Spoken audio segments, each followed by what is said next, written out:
मसीह यीशु के जलाली नाम में आप सबको सलाम। मैं रिमशा परवेज़ आप सबकी होस्ट क्राइम अवेयरनेस प्रोग्राम में आप सबको खुशामदीद कहती हूँ। आज का हमारा टॉपिक है मंशियात यानी नशा, और इस टॉपिक पर हमारे साथ बात करेंगे Kashif Alexander, advocate, high court, president क्लैब। Sir, हम आपको आज के शो में खुशामदीद कहते हैं। जी, आपका भी बहुत शुक्रिया और आपके चैनल का CRN का भी बहुत शुक्रिया, और आपके मैनेजिंग डायरेक्टर परवेज़ आलम साहब जो है उनका भी बहुत बहुत शुक्रिया जिन्होंने मुझे दोबारा मौका दिया कि आपके चैनल पे आऊँ और इस टॉपिक पे बात कर सकूँ। जी थैंक यू सर। तो आज का हमारा जैसे टॉपिक है मंशियात यानी नशा। तो आजकल के ज़माने में हम देख रहे हैं कि नशे से बहुत से नौजवान और नस्लें ख़राब हो रही हैं। नशा बहुत से लोगों को अपनी तरफ खींचता चला जा रहा है। तो आप हमें बताएंगे कि कानून इस नशे के बारे में, मंशियात के बारे में क्या कहता है? मंशियात के मुतालिक इस वक्त पाकिस्तान में 2 कवानीन नाफजुल अमल है। इसमें से एक सबसे बड़ा कानून जो है वो control of narcotics act, substance act 1997, और इसके अलावा प्रोहिबिशन हद का लॉ मौजूद है जो कि 3/4 के नाम से बहुत ज़्यादा मशहूर है। तो वो इस वक्त पाकिस्तान में ये 2 कवानीन जो मुख्तलिफ 2 मंशियात के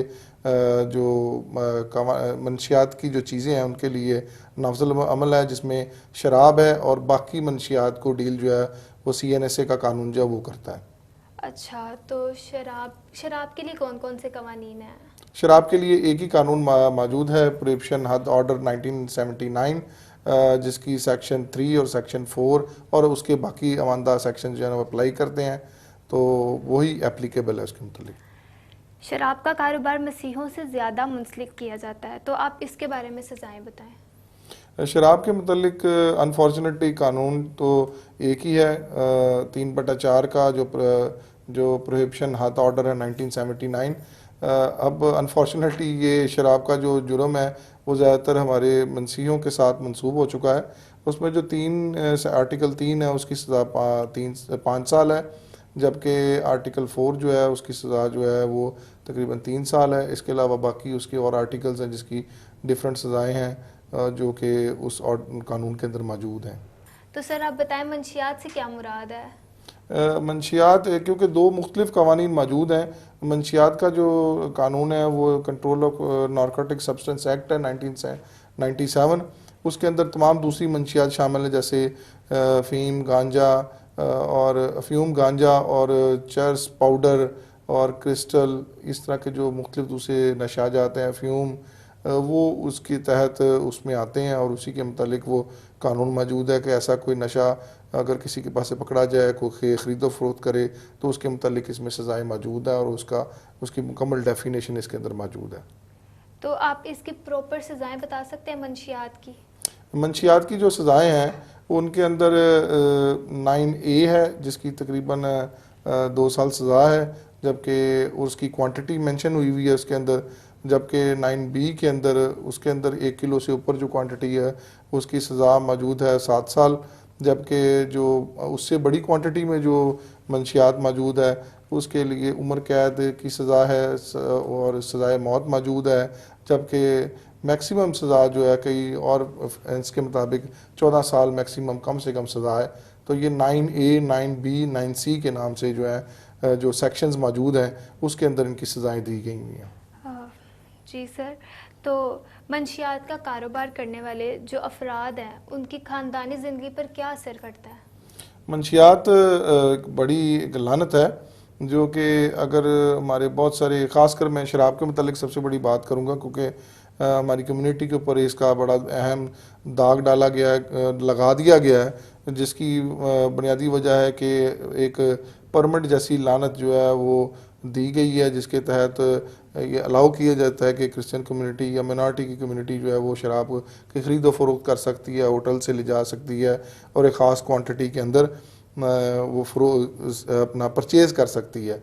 तो इसी वजह से उसी के आड़ के अंदर बहुत सारे जो हमारे दोस्त हैं, जो हमारे अपना जो मिनॉरिटी से ताल्लुक़ रखने वाले लोग हैं, वो अपना इसकी ख़रीदो फरोख्त करते हैं और उसकी वजह से उसको कारोबार के तौर पर लेते हैं, और वो कारोबार जो है वो कल को उससे जो कमाई करते हैं उसको अपनी फैमिलीज़ में इस्तेमाल करते हैं।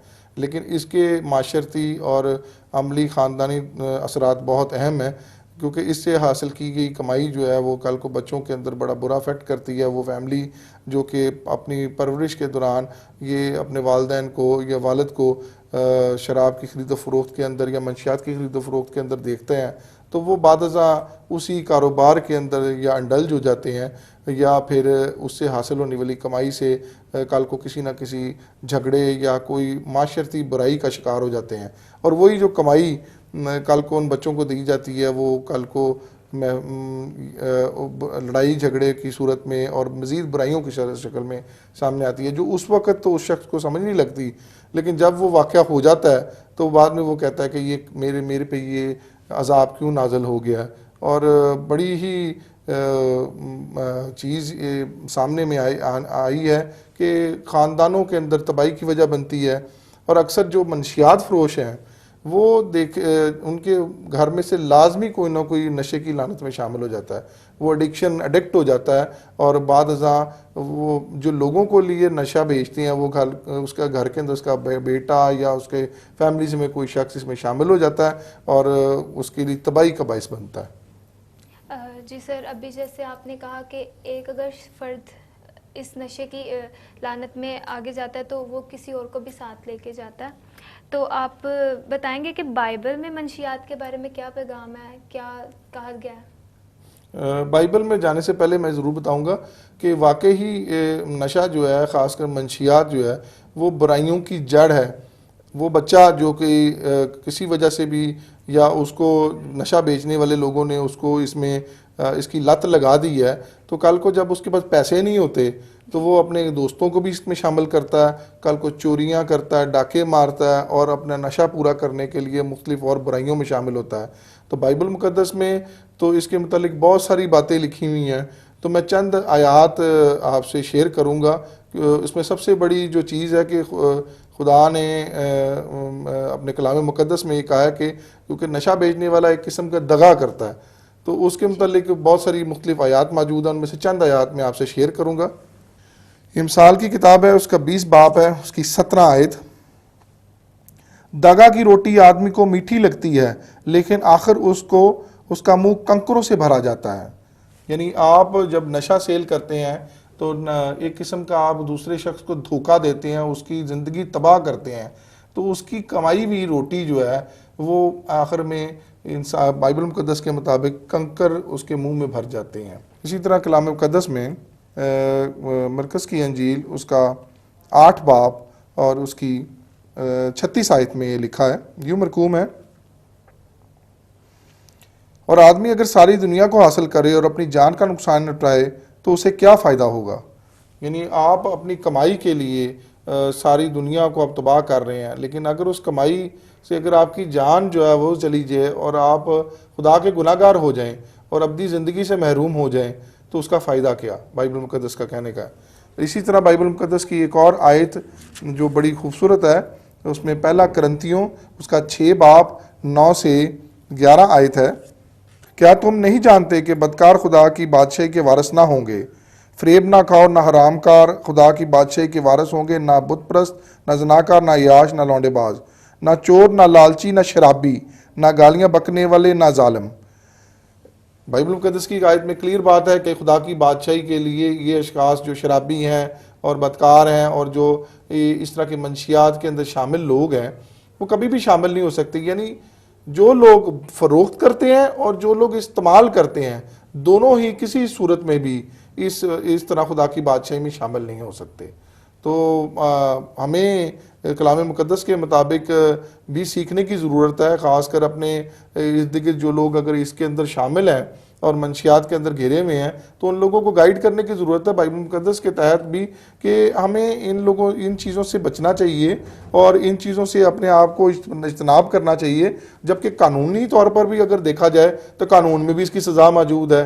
कानून के अंदर इसके अंदर आप गिरफ़्तार होते हैं, आपकी जायदाद, आपका ख़ानदान, आपकी माशरे में इज़्ज़त ख़त्म होती है। लेकिन साथ साथ अगर आप ये देखें कि बाइबल मुकद्दस भी इसको शदीद अल्फाज में मना करती है। ख़ासकर बाइबल मुकद्दस में है कि खुदा ने इंसान के अंदर अपना रूह फूका हुआ है और इंसान को किसी भी लिहाज से ये इख्तियार हासिल नहीं है कि उसको मनशियात के ज़रिए उसको तबाह करे, उसको इस्तेमाल करे ये, और उसके ज़रिए अपनी ख़ानदानी ज़िंदगी भी तबाह करे, अब्दी ज़िंदगी को भी तबाह करे। तो इसलिए कानूनी तौर पर भी और बिब्लिकली मजहबी तौर पर भी मंशियात से मना किया गया, शराब और ड्रग, हर किस्म की मंशियात से, क्योंकि इससे इंसान का किरदार, इंसान की अमली माशरती ज़िंदगी तबाह हो जाती है। जी सर, जैसे अभी आपने बाइबल मुकद्दस में से एक आयत सुनाई कि जो शराब पीते हैं वो खुदावंद की बादशाही में हाजिर नहीं हो सकते, तो हमारी मतलब कम्युनिटी में एक शादी ब्याह में जो लोग शराब पीते हैं उसके बारे में आप बताएं, उनको क्या कहना चाहेंगे?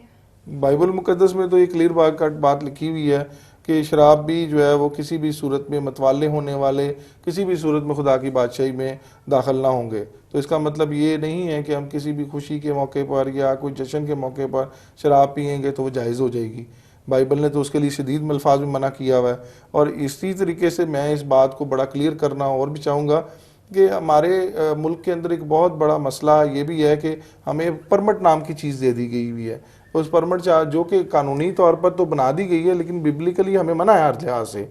लेकिन अब मैं अपने जितने भी हमारे लीडरान हैं, हमारे जितने भी MP MNAs हैं जो कानून साजी करते हैं, उनसे आपके चैनल के वजह से ये रिक्वेस्ट करूंगा कि कानून साजी करें और ये जो तगमा और ये धब्बा हम लोगों की कम्युनिटी के ऊपर लगा दिया गया है, इसको किसी तरीके से धोएं और कानून साजी करते हुए इस परमिट जैसी लानत को ख़त्म करें, ताकि हमारे माशरे के अंदर जो हमारी कम्युनिटी इससे तबाह हो रही है, मंशियात से तबाह हो रही है, शराब नोशी से तबाह हो रही है, इससे इनकी किनारा कशी हासिल हो सके और कानून की गिरफ्त और सख्त हो सके और मज़ीद ऐसे कवानीन बनाए जाएं ताकि हमारे माशरा इन चीज़ों से बचे। खासकर हमारी कम्युनिटी, हमारे नौजवान, हमारे मसीही नौजवान जो हैं इस चीज़ों से बाहर निकलें। और मैं अपने पादरी हजरात से भी ये रिक्वेस्ट करूँगा कि वो ऐसी बाइबल की तालीम इन आयात की रोशनी में तालीमात दें कि वो ज़्यादा से ज़्यादा उनके अंदर घर करे और वो लोग इन चीज़ों से इज्तनाब करके मेहनत मजदूरी की तरफ आएँ और अपने हलाल रोज़ी की तरफ कामयाब हों।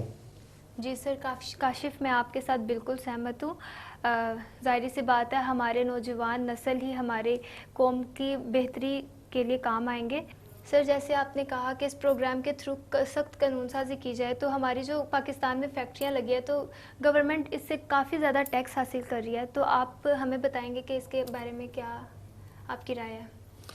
बिल्कुल सही कहा आपने कि मैंने बिल्कुल आपके प्रोग्राम के थ्रू ये कहा है कि मंशियात ख़ासकर शराब के मतलब सख्त कानून साजी की जाए और जो परमिट का कानून है उसको ख़त्म किया जाए।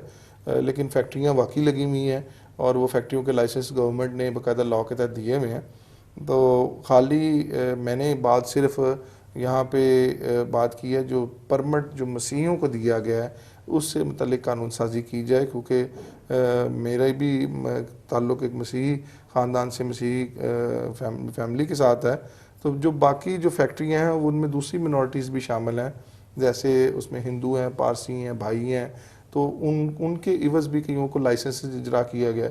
अगर उनके मज़हब के मुताबिक वो चीज़ मना है और वो बंद है तो वो उसको भी मना होना चाहिए। उनके कानून के, उनके मज़हब के मुताबिक उनको उस पर पाबंदी लगनी चाहिए।